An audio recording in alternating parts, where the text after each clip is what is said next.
You're listening to the Evolving Truths podcast, featuring mother-daughter hosts Shannon Day and Alexis Ray, where honest and vulnerable conversations about personal growth create a connection between all of us. You're invited to experience the transformation that occurs when we allow the truth of who we are to evolve. Hello, you beautiful heart and soul. Thank you so much for being here. I'm Alexis Ray, and this is Shannon Day. Hey, Mom. Hey, Lex. This is the Evolving Truths podcast, and today we are talking about real life, just like every other day. How you doing? I'm tired. I had a flare-up this weekend, so Saturday ended up taking my rescue medication. I had a good day Sunday. I actually ended up getting to walk like 3 miles. Nice. I still felt that migraine-ish hangover. Mm-hmm. And then today had an early flight. I'm happy to be here, but I am feeling it. Like I feel the drain, I feel the lag, and I feel it in my noggin. Yeah. So full transparency, my health is okay. My heart and my spirit is jumping around, and that's just really where I'm at. How are you doing? I'm doing well. I'm a little frenzied this morning. I've been doing a bunch of dog sitting, which I love, but trying to connect with you this morning from an early flight and then get ourselves up for recording. And I'm only home for a couple of days. And then I start a big adventure of lots of dog sitting and traveling. So I've got a busy 6 weeks ahead. And I think right now I'm just need to get myself centered and here in this space because I'm super excited for today.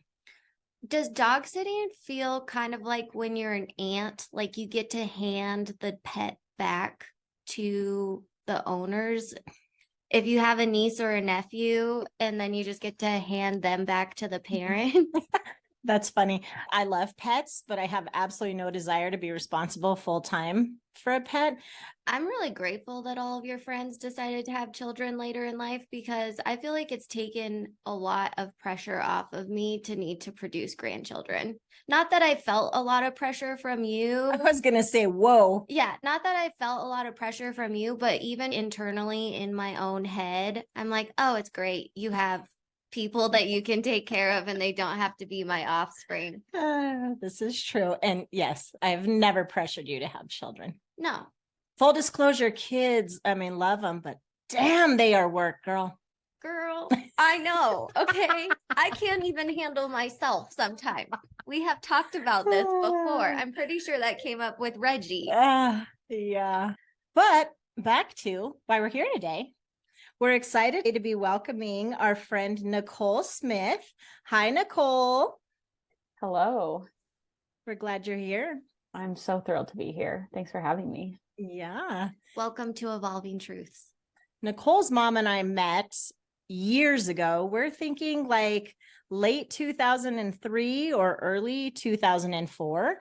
We were both in a business networking group and we connected through that, actually working together, and developed a great friendship, have both seen each other through some really hard times in our lives and been there for each other. And we both know we're still there. We did this a few weeks ago. I had scheduled a couple of hours and 7 hours later, we were both like, we got to get home. How are we still here? So that's kind of the story of me and Nicole's mom. Nicole has 2 siblings.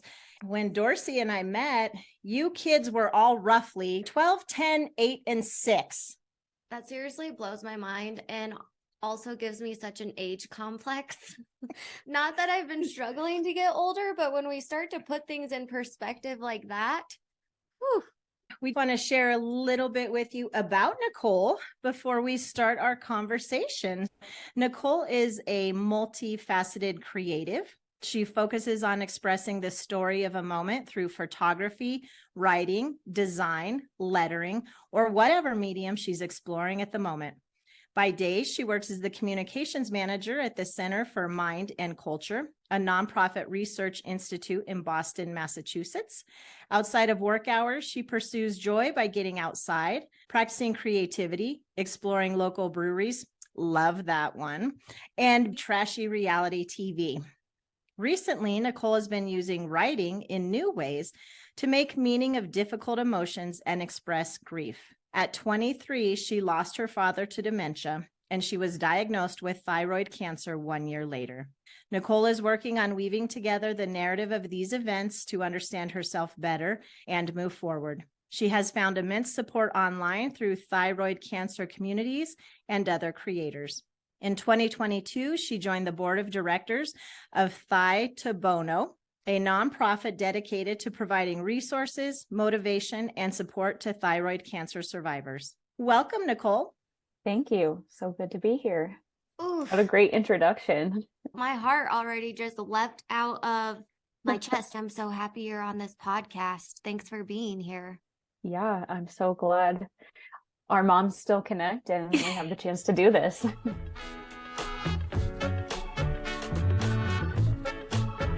What led to Nicole being here was one day her mom and I actually now live around the corner from each other. And I was out for a walk, crossing the street when the light was red, but it was safe. You And were jaywalking? yeah. And I hear someone being like, you better run, walk faster. And I, of course, just ignored them because I'm like, I don't need comments on my current crossing of the street. And then I hear again, like, hey, or something. And I turn, I'm like, oh. And so we stood on the corner and chatted for probably 45 minutes in the cold. Again, this is one of those things. We might not connect a ton anymore, but when we do, like, we just pick up right where we left off. And one of the things that we talked about was the fact that both of you are facing health challenges or have faced health challenges, and how you two have been working through that, and also seeing how you've utilized social media really to become advocates for the health challenges that you're facing. So after that, Lex, I asked you, I said, hey, I just ran into Dorsey and we had this conversation about Nicole. I think we should reach out to Nicole and see if she'll join us on Evolving Truths. So we did. I'm so glad you did. And Nicole, did you say yes to us right away, or what kind of thought process went into joining us on Evolving Truths? This is so far outside of my comfort zone. I did have to think about it. It was something that I was like, wow, that sounds like such a great opportunity. And as soon as I listened to past episodes, it's so like both of you. It feels like listening to a conversation in your guys' living room or something. So it felt like the right vibe. And I wanted to do it pretty quickly after I started listening. But I did have to think about it because it made me really nervous at first. I'm not like a public speaker or anything, but it's a really cool opportunity. So I'm happy to be pushing myself to talk about important things on this platform. I'm curious, was it easier to start sharing on social media what your experience was versus thinking about coming to a podcast? Or what has that been for you? And why did you start sharing more about your experience? Great question. I do think it is easier on social media because there's that distance, I guess, between you and the audience, that you're not directly seeing people's reactions. You can kind of just put something out there, close the app, and like walk away from it, which I've done many times. And you're like, okay, I'm too nervous to see what people are saying. So you can kind of stay away from it if you want to or need to. But what really got me started sharing about my journey, my experience with thyroid cancer on social media was, I think it was almost 2 years ago. I had my second surgery, and there was this group, Thigh to Bono, that I'm now a part of. They were putting on an event for National Cancer Survivors Day. I had never thought of myself as a cancer survivor. And they put on this event, and I started connecting with all these different people who had gone through similar experiences. And it was just like so profound. I just felt seen and understood in ways that I hadn't before. And I've had a fantastic support system throughout this whole thing, but there's just something different about like not needing to explain yourself to people. And I really didn't find that in the way that I have through Instagram anywhere else. So that's kind of what started it for me, was just like receiving that support from other people. And that eventually, inspired me to put it out there for others, that maybe someone else had some of the similar challenges that I did, or just needed to hear my story to help them understand what they were going through. So that's kind of how I look at it now is, I got so much support from other people early on who were willing to share their story.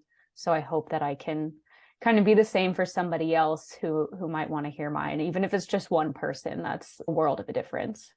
Not feeling alone is so clutch, especially in health crises. And on the grand spectrum of life, we know everyone has different challenges, but for Nicole and I, over the last handful of years, it's been health. Obviously, on Evolving Truths, we talk about many different challenges, but today we are talking about health specifically. So I just want to name that. It does end up being so isolating. We didn't know about it because we weren't exposed to it, because we didn't have any background, because we didn't have anyone in our life that had dealt with it.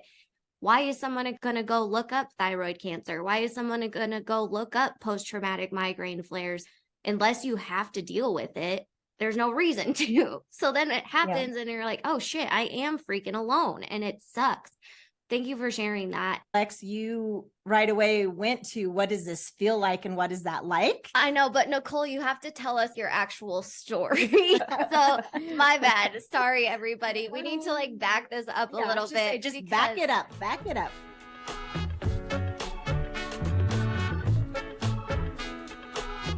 Can you tell us, Nicole, what your journey has been? So in 2017, actually right after my dad passed away, I moved to New Hampshire to serve a year in AmeriCorps. And that was something that was already in motion before then. And I decided to move forward with it. And maybe like 4 or 5 months into living there, I started to notice this lump in my throat, like a physical, literal lump in my throat. And, you know, I was 23, 24, didn't really think anything of it. You know, maybe it's nothing, maybe it'll go away on its own. Just continued living my life. And I was also brand new to New Hampshire. I had just moved. I knew I was only going to be there temporarily. So I didn't have like a primary care physician or an established relationship with a doctor anywhere near there. So it was easier just to not do anything about it. Time kept going on and I was feeling a little bit off in some aspects of my life and kind of started to, you know, do some Google searches. And my sister is pre-med, so asked her some anatomy questions. And she's like, yeah, that's probably something related to your thyroid. So that's when I started going to doctors, went to several, you know, kind of jumped through the hoops of the medical world there to get a referral for a biopsy. So I had a ultrasound and a biopsy done probably about 6 months after I first noticed the lump. Funny enough, the biopsy came back as benign. They told me that I didn't have anything to worry about. And it's not uncommon, especially in women, to have benign thyroid nodules. So that was something the doctors kind of led every conversation with. They're like, it's a really small chance that this could be anything you need to worry about. And I didn't want to worry about it. So I, you know, fully believed them. And then the biopsy came back as benign and I was like, great, we were all right. You know, I don't have anything to worry about. But I could tell that the tumor was growing. There was just like a pressure. It was uncomfortable in my neck. I could tell that it was there and it was bothering me. So I decided to have surgery anyway and have that side of my thyroid removed. We all know that I'm a thyroid cancer survivor now. So they realized that there was cancer. They ended up taking out the rest of my thyroid. And that's how I was diagnosed. It was like this weird situation where we didn't think I had cancer for so long leading up to it. And then I had the surgery and it was like, well, you did, it was cancer, but we already took it out. So you're good. So I want to make sure I understand. So while they were doing the surgery and took it out, they basically did the test then and realized, oh, it's cancerous. So we're just going to go ahead and pull the whole thing. And then when she wakes up, we're going to let her know.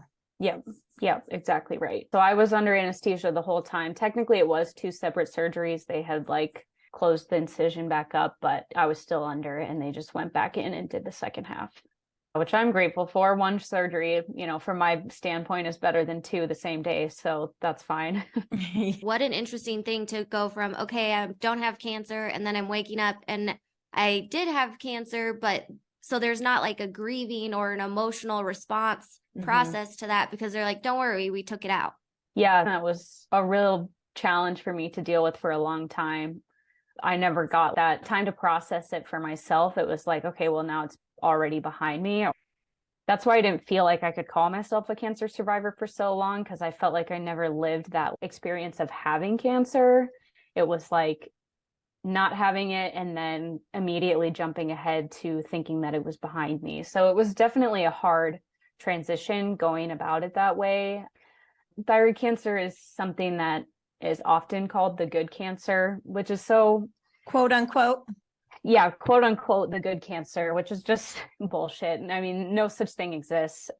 But the longer I've been in cancer communities, the more cancers I hear people describe as that. So I think it's all just a farce from doctors trying to make us feel better. And I'd much rather they were upfront about what the experience is really going to be like. Because even my first surgeon, who was the one to diagnose me, I remember him saying before the surgery, like, even on the small chance that it is cancer, we'll just cut it out. You'll have to take a thyroid replacement pill for the rest of your life and like you're good to go. And it sounded so simple. And I don't know anybody who's had that simple of an experience. So I think kind of grappling with that idea of how that changed my identity was definitely difficult when I didn't have that period of living with it and accepting it and thought that it was just going to be surgery, medication, back to normal life. But it was not. What did recovery look like? Like, what was the next thing that you faced from there? Yeah, so recovery was probably about 2 weeks. I was there in Fort Collins. I had just moved to Boston at the time, but I was still on my mom's insurance. So that was a whole other, chaotic element of going back and forth and figuring that out. But I'm really glad that I had the surgery in Colorado because my mom is amazing and she took great care of me. It was an ideal way to recover, having her there to help make sure I got everything I needed. It was definitely a process, but Moms are so good at that. they're the best at it. And I'm so grateful for my mom. Both surgeries, she's done that for me. And it would have been really hard to recover on my own or without her there caring for me. So that was fantastic. And then I was hearing about this therapy that a lot of thyroid cancer patients do after their thyroidectomy called radioactive iodine. And it's this big, scary term where it's hard to understand as a patient because it's not really something that I had ever heard of. It's very specific to thyroid cancer. So I think most people don't know anything about it. And I was trying to decide if I should do this or not. And, like any type of radiation, there's some pretty severe side effects. So that's where the thyroid cancer support group that I found here in Boston was so crucial, because even though there was an age difference, almost all of those women in that group had been through radioactive iodine. So I got to hear firsthand experiences of what that was like before I decided if I was going to do it or not. Why were you contemplating that? So you did the surgery and then decided you needed more treatment. I should explain that. So my tumor was about 4 centimeters, which put me in a higher risk category for further disease. Radioactive iodine is a pill, a radioactive isotope of iodine. And the thyroid is the only tissue in the body that absorbs iodine. So it's a really effective and specific treatment for killing off remaining thyroid cells. Whether they're good or not, the doctors don't know if they're actually cancerous cells. But once you have your thyroid removed, you don't need any thyroid cells. So it's a common procedure that's done for thyroid cancer, just to kind of like blast the area, make sure there's nothing that could become bad down the line. But there's some serious risks to it. Radiation of any kind can increase your risk for secondary cancer. It's not really understood, the relationship between radioactive iodine and fertility. And that was another thing that was difficult to kind of understand with the age group of people in my support group, because by the time everybody in that group was diagnosed, they were way beyond having to make that decision, but I was still, way before it. So it wasn't something that I had ever thought about. My mom was really concerned about it, but it's just not really well understood how much of an effect that actually has. So there were some concerns like that down the line. Is this really the right thing for me to do in 10, 20 years when we don't really know if there's any thyroid cells left and if they could end up being cancerous later on?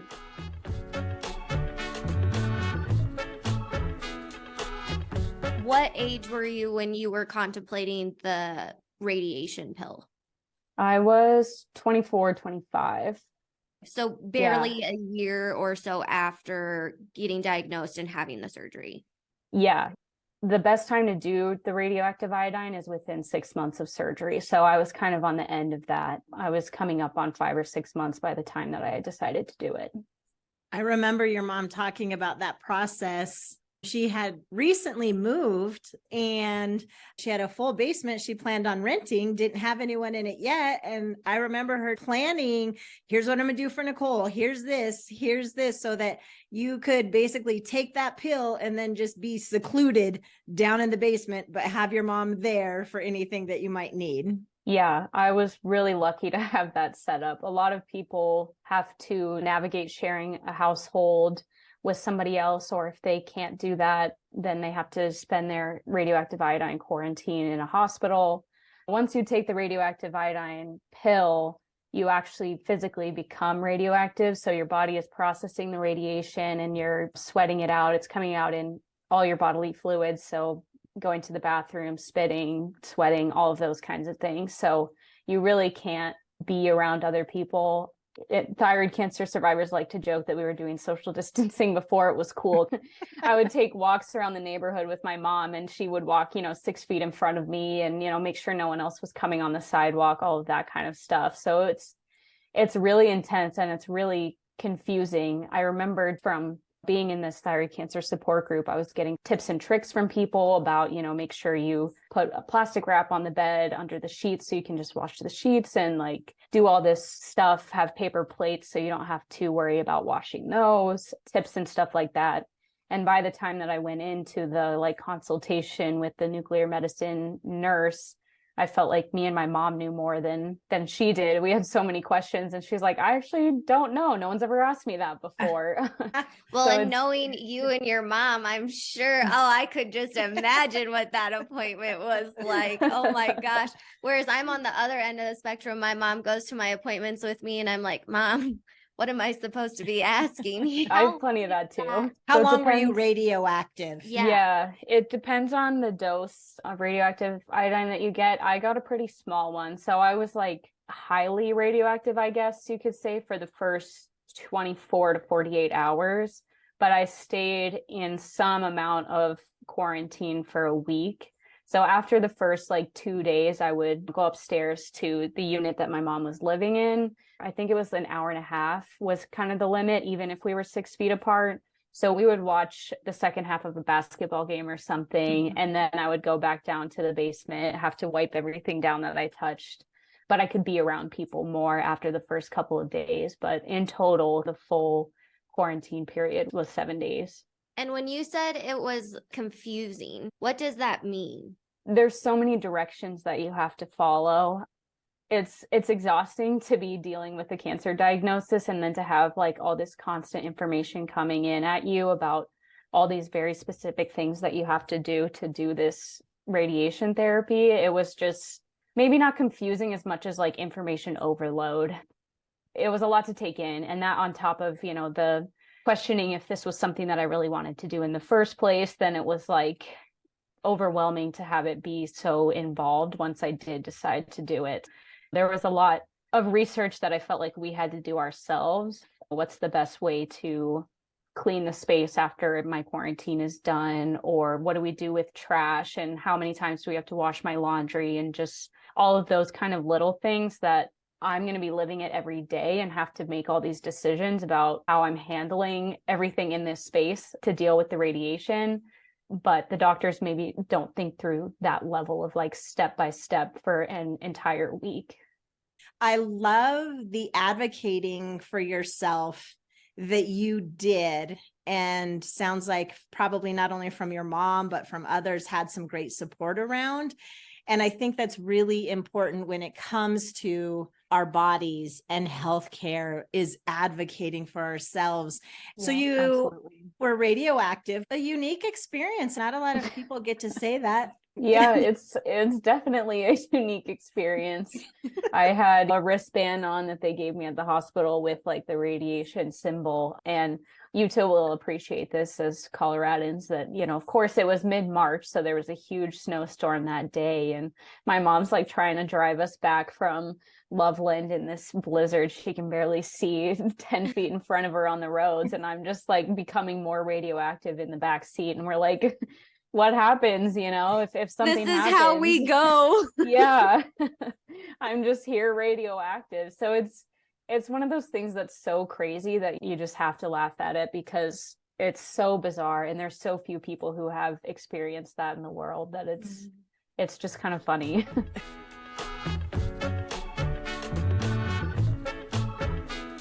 So you make it through that experience, Nicole. Where are you at with things after that?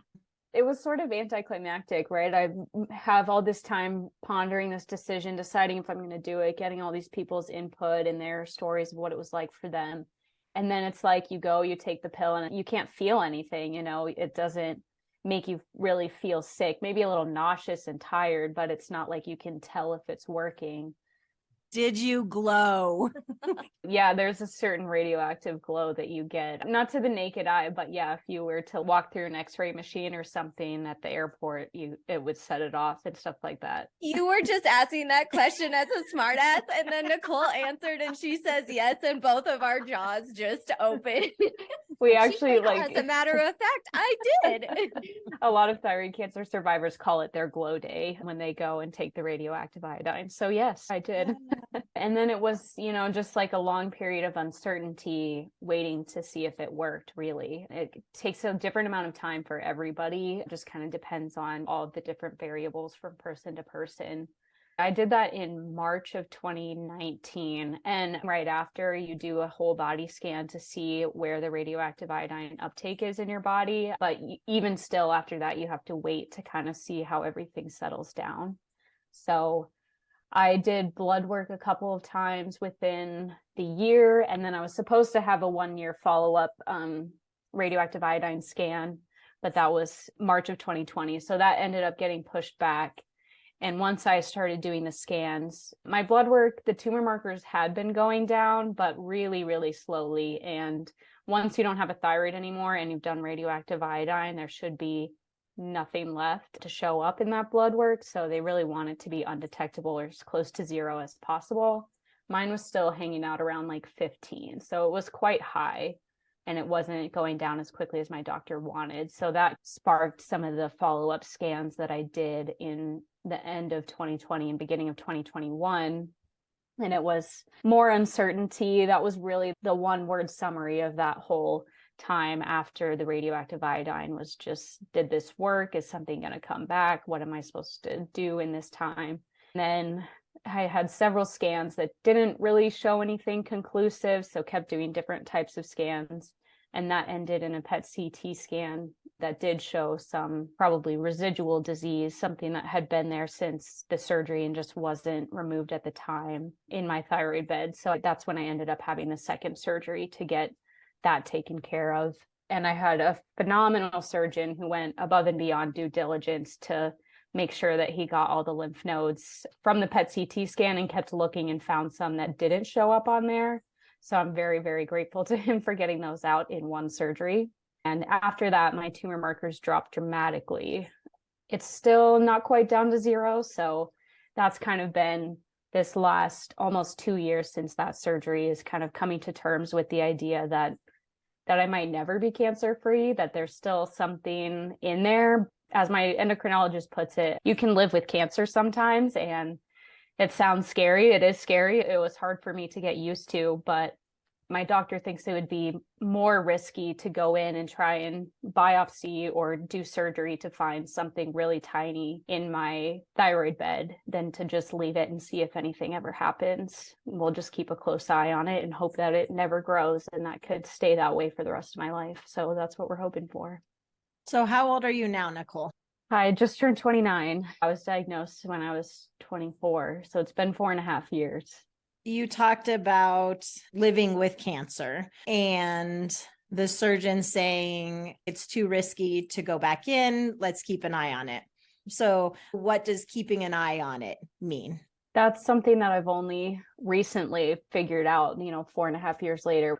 I felt like I was constantly trying to get to the next appointment or milestone to figure out the answer to that question. It's like, okay, once the levels go down, once we do the radioactive iodine, once we do this and that, then we'll have like your plan of action. But really only in the last year have me and my doctor figured out what that's going to be. So after the surgery, I had some blood work done. And then around this time last year, I had a CT scan.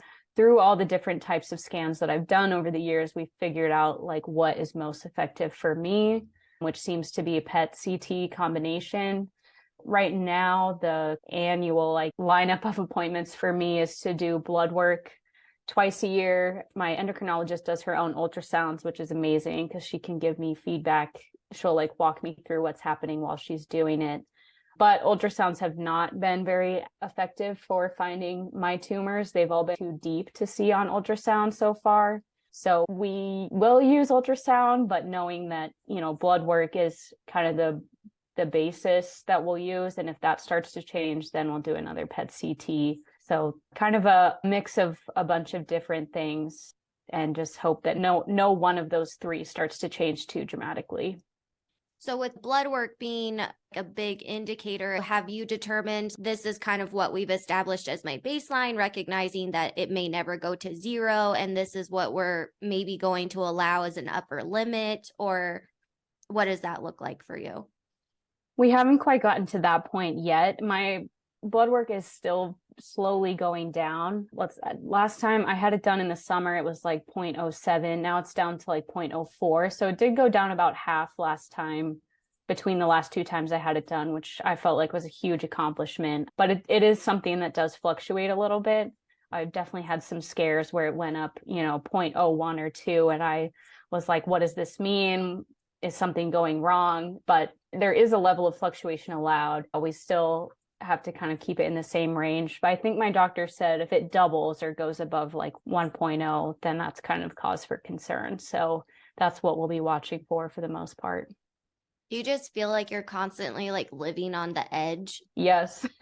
Yes, I do. It was crazy because around this time last spring, I really started having a lot of health anxiety. It was after doing the CT scan, after the second surgery, I felt like things were finally getting to a stable place.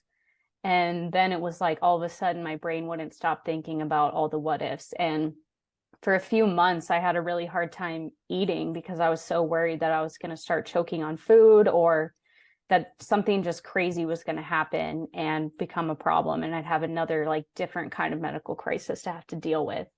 So yeah, I think the like remnants that leaves in your mind of what can happen and all the what if scenarios is really hard to deal with. And luckily I got on an anxiety medication after I had this terrible panic attack at work about choking, and it was just awful. I picked up the prescription that day on my way home, which I was so grateful that the medical team took me seriously and they were able to respond that quickly. And that's made a world of a difference. The anxiety is real, of just wondering what's going to happen next, waiting for the other shoe to drop. Like certainly something else is going to go wrong. And that's really hard to live with sometimes.